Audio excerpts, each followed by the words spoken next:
Okay, let's unpack this. You just heard that shift, right? From the big celebration sounds to, well, almost silence. Yeah, quite a stark contrast. It really sets the scene for what we're diving into today. Exactly. So we're looking closely at these scenes from the Buddha TV serial. Specifically, everything swirling around Prince Siddhartha's return from war, the victory, and then his upcoming marriage to Princess Yashodhara. And it's interesting, our main source here is a YouTube video transcript.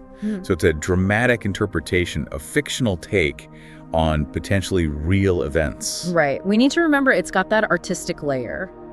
But it's still a really useful lens, wouldn't you say? Oh, absolutely. It gives us a way to explore the political climate, the social customs, maybe even the personal dynamics within the Shakya clan back then. And that's the goal here for you listening. We're not just going to list events from the show. We want to dig a bit deeper. What are the tensions, the motivations behind the scenes in the Shakya Republic during this really pivotal time?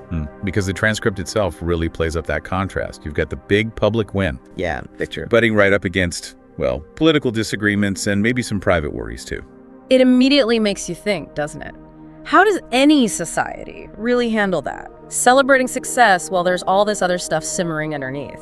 Yeah, that's a core tension, and this material throws us right into it. Okay, so first up, the victory itself. Everyone's celebrating Siddhartha. He's got the Surya Har, this symbolic necklace. Right, the big ancestral emblem of being a warrior. But even there, you get hints it's not quite so simple, like Yashodhara's part in it. Ah, yes, her connection with the elephants. The transcript presents it as pretty crucial to the win. What did you make of that? Well, it felt unexpected. You know, warfare, you usually think soldiers, men fighting. But here's Yashodhara playing this key role through understanding the animals. It definitely makes you think about the different ways influence might have worked. Maybe the less obvious ways women contributed. For sure. Though, is it showing real flexibility in their society, or is it more about highlighting her specific character for the drama? That's the question, isn't it? We can't know for sure from this source alone. And then, almost in the same breath as the victory, we get that order from Maharaj Shuddhodhan. Oh yeah, about the Rohini River Dam, destroy it. That was jarring. Jarring is a good word. It suddenly shows a much tougher, maybe even ruthless side to his leadership. It's framed as necessary, right, to stop the Kosala forces from coming back, but it definitely adds a layer of moral ambiguity to the whole victory. Exactly. What compromises are okay for security? It makes you question the ideals versus the reality of ruling. Especially in a republic, where you'd expect more consensus. Which kind of leads us to the council later, but first, Devadatta. Right. Devadatta getting the Surya Har. Yeah. He shot the crucial arrow, yes, but his reaction. He doesn't seem thrilled, does he? There's that line about the golden arrow being a reminder he's not the eldest, not the warrior prince. It immediately sets up that potential rivalry, that resentment. Even in a moment of shared success, personal ambition, maybe insecurity is right there. It's fascinating how personal feelings and status are all tangled up, and then, boom, wedding announcement. Siddhartha and Yashodhara. Talk about a sudden shift. From war trophies and strategic decisions to a royal wedding. It almost feels like, okay, let's focus on something happy now. You know? Yeah, a deliberate pivot, perhaps. Yeah. But it doesn't quite stick, does it? Because the Shakya Council speaks up almost immediately. Right. They're not happy about the peace treaty with King Prasenjit because they weren't consulted. And that really hits at the heart of their whole political system, doesn't it? This idea of the Shakya Republic. Yeah. Decisions made together. Exactly. And they see the king and Siddhartha making these big calls on their own. It feels autocratic to them. They're essentially saying, hey, what about the principles we're built on? This is a direct challenge to how things are supposed to work. And they demand Siddhartha answer for it in the next assembly. So that conflict is clearly not resolved. Not by a long shot.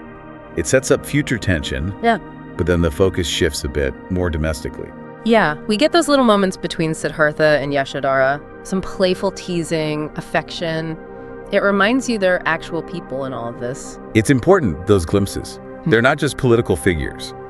But even there, you get hints of other things, like Queen Maya Devi's absence still being felt. Yes. She's not there, but she's mentioned, remembered. It adds this emotional weight, maybe a sense of loss, or even a standard things are measured against. And then we're back in the assembly for the formal wedding announcement. And again, you have the celebration, but also that political undercurrent. The elders are even more direct this time, aren't they? Worried about the Republic's principles being eroded. And it leads to something pretty dramatic, several leaders resigning in protest. Wow, yeah, that's a big statement.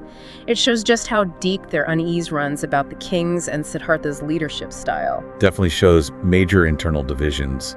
Even if they won the war, things are far from stable internally. So then the wedding prep starts. And again, it's this mix. Excitement, sure, but also anxiety.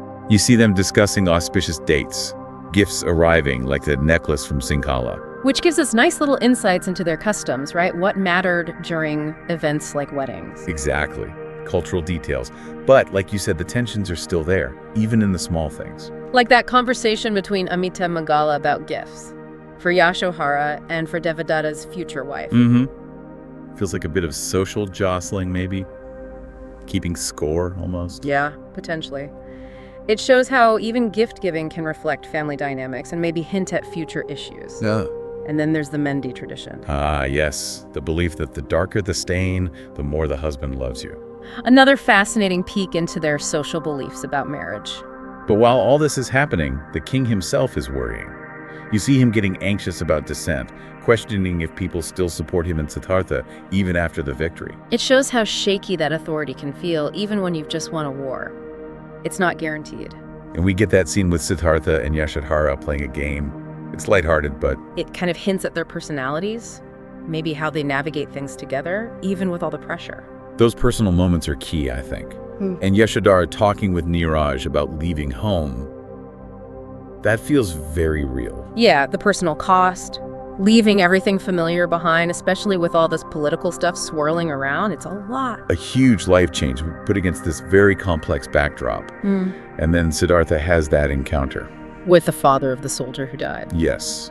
That scene really hits home. You see Siddhartha's empathy, but also the weight of the war on him. It wasn't just a strategic victory. He seems to be genuinely grappling with the cost, the suffering, questioning what conquest even means. It feels like a turning point, doesn't it? A foreshadowing of his later path, questioning worldly achievements and suffering. Definitely. And speaking of future issues, Devadatta comes back. And he's very clear, isn't he? Eager to serve for money. Yeah. Paints him as quite pragmatic, maybe opportunistic, sets him up nicely as a potential problem down the line. While King Shidodhan is still trying to consolidate power, using methods that, again, raise those ethical questions in a republic. Right. And all those big issues, the treaty, the future of the republic, they're all pushed to the assembly after the wedding. Which strongly suggests the wedding is just a pause, not a resolution. More conflict is definitely coming. And Yashodhara, we see her journey too. From seeming hesitant, maybe overwhelmed, Understandably. to appearing more accepting, more ready. It shows some resilience, maybe adaptability. Which was likely crucial for women navigating their roles in that society, balancing personal feelings with expectations. So, wrapping up this deep dive, these scenes paint a picture that's much more complicated than just war, victory, royal wedding. Absolutely. Beneath the celebrations, you've got serious political instability, discontent simmering away, and a lot of personal anxiety. The wedding isn't just a happy event. It's almost like a lightning rod for all these tensions. And it's a great reminder, isn't it? How moments that look like peak success can actually hide deep vulnerabilities or the start of new problems. Leadership challenges, balancing personal desires with community needs, the ethics of power.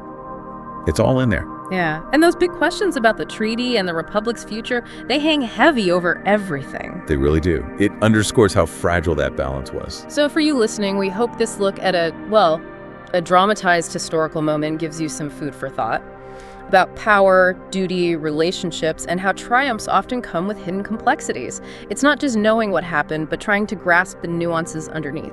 Which leads us to a final thought for you to mull over. Think about our world today. How often do big public celebrations, moments of apparent unity or success, potentially mask significant private worries or deep political divisions? What might be the subtle signs of those underlying conflicts around us?